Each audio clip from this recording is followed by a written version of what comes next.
मैं Vinod Kumar Meena, assistant professor, government girls college Bundi. आज के इस कालांश में हम बीए तृतीय वर्ष का जो द्वितीय प्रश्न पत्र है नाटक और निबंधों वाला, तो उसमें हम हिंदी निबंधों से संबंधित आचार्य रामचंद्र शुक्ल की भाषा संबंधी विशेषताओं का अध्ययन करेंगे। आचार्य रामचंद्र शुक्ल जो हिंदी के सर्वश्रेष्ठ निबंधकार माने जाते हैं। आचार्य रामचंद्र शुक्ल के निबंधों की जो भाषा है, उन भाषा संबंधी विशेषताओं का इस कालांश में अध्ययन किया जाएगा। तो सबसे पहले हम बात करें आचार्य रामचंद्र शुक्ल के निबंधों की। तो आचार्य रामचंद्र शुक्ल के निबंध चिंतामणि निबंध संग्रह में प्रकाशित हुए।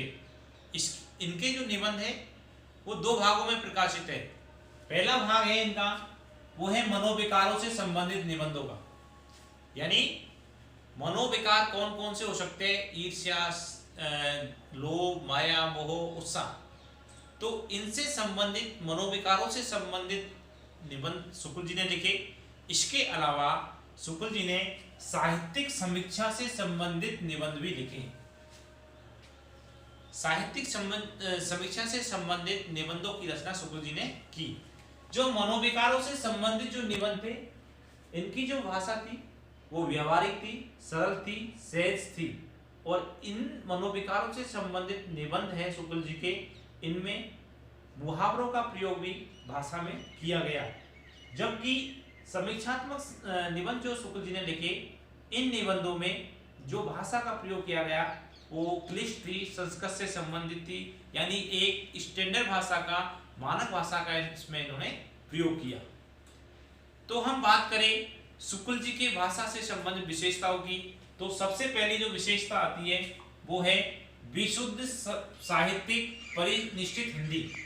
यानी शुक्ल जी के निबंधों में जो हिंदी भाषा हमें मिलती है वो परिष्कृत भाषा है, यानी भाषा का शुद्धिकरण होने के पश्चात जिसमें किसी प्रकार की व्याकरण से संबंधित कोई गलती नहीं है और न विराम चिन्हों से संबंधित कोई गलती है।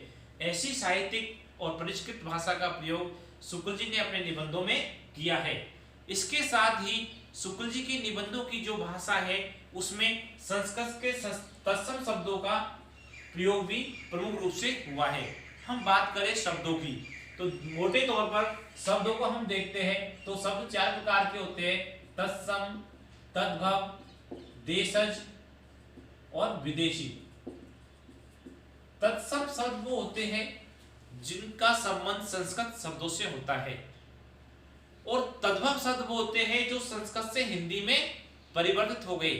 इसके अलावा देशज शब्द जो देसी आम बोलचाल भाषा में बोले जाते हैं, उन शब्दों को हम देशज शब्द बोलते हैं। और विदेशी शब्द इसके अंतर्गत अरबी, फारसी, अंग्रेजी आदि भाषा के शब्दों का इस्तेमाल किया जाता है। तो शुक्ल जी ने अपनी भाषा में तत्सम शब्दों का प्रयोग किया, यानी संस्कृत से संबंधित शब्द जो थे वो इनके निबंधों की भाषा में हमें मिलते हैं। अगली जो विशेषता वो है संस्कृत शब्दों के साथ साथ अरबी, फारसी और अंग्रेजी।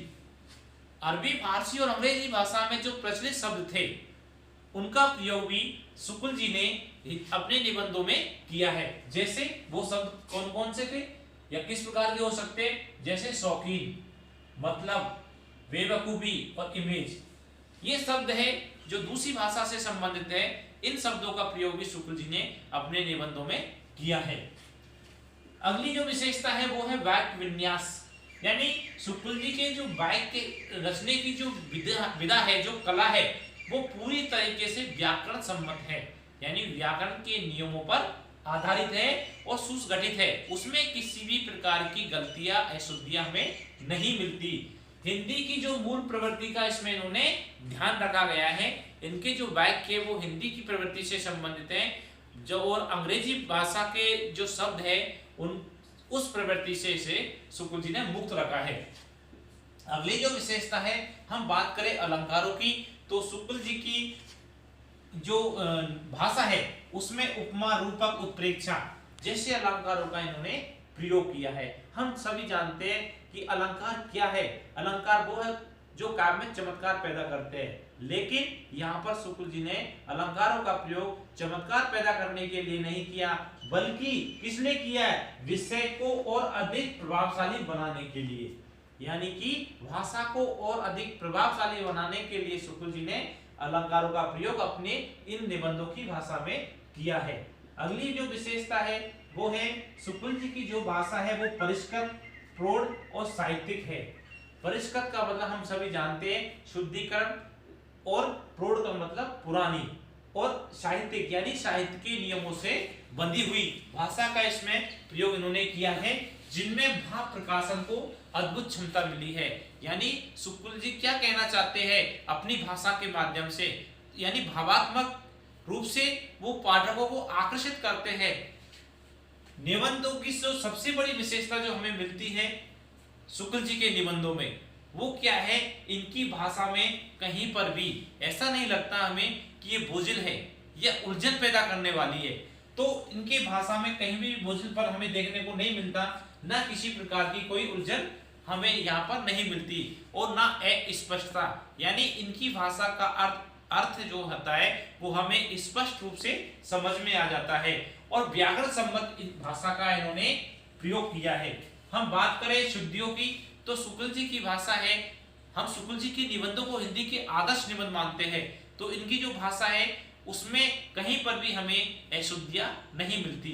और विराम चिन्ह जो व्याकरण के चिन्ह है हम सभी जानते हैं, विराम चिन्हों का प्रयोग गद्य लिखने में किया जाता है, तो विराम चिन्हों का प्रयोग इन्होंने अत्यंत सजगता के साथ किया। अगली जो विशेषता है वो है सामासिक पदों का सहज विधान, यानी सामासिक जो शब्द होते हैं, समास हम सब जानते हैं हिंदी व्याकरण के अंतर्गत समास आते हैं, समास जो दो शब्दों के मेल से बनते हैं, तो सामासिक शब्दों का प्रयोग भी इन्होंने अपनी भाषा के अंतर्गत किया है।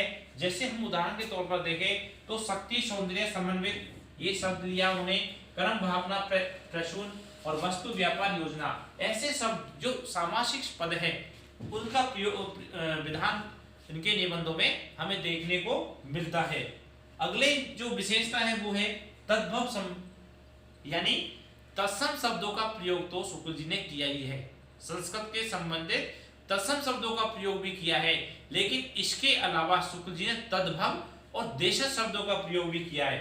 तद्भव यानी जो संस्कृत भाषा से हिंदी में रूपांतरित हो गए ऐसे शब्द, और इसके अलावा देशज शब्द जो ग्रामीण आम बोलचाल में आम आदमी जिन शब्दों का प्रयोग करता है ऐसे शब्दों का प्रयोग भी इन्होंने नगीनों की भांति किया है, यानी अपनी भाषा को और सुंदर बनाने के लिए किया है।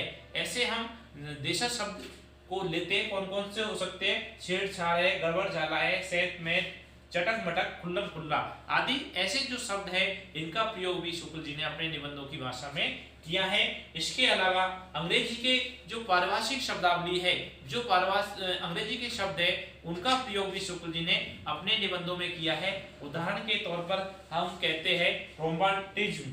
रोमांटिज्म एक अंग्रेजी भाषा का शब्द है जिसका अर्थ होता है स्वच्छंदतावाद, तो इस शब्द का प्रयोग भी शुक्ल जी ने अपने निबंधों में किया है। और अगली जो विशेषता है वो लाक्षणिक भाषा का प्रयोग। शुक्ल जी ने अपनी भाषा में लाक्षणिक भाषा का प्रयोग किया है, और इस लाक्षणिक भाषा के कारण इनके निबंधों की जो भाषा है बहुत आकर्षक बन पड़ी है, और एक आम आदमी इनकी भाषा के अर्थ को सहज रूप से ग्रहण कर सकता है, यानी पाठक बोर नहीं होता। इनके निबंधों को पढ़ने के बाद बोझिलपन या उलझन किसी प्रकार की स्पष्टता हमें नहीं मिलती। तो शुक्ल जी के भाषा से संबंधित विशेषताएं इस प्रकार है। धन्यवाद।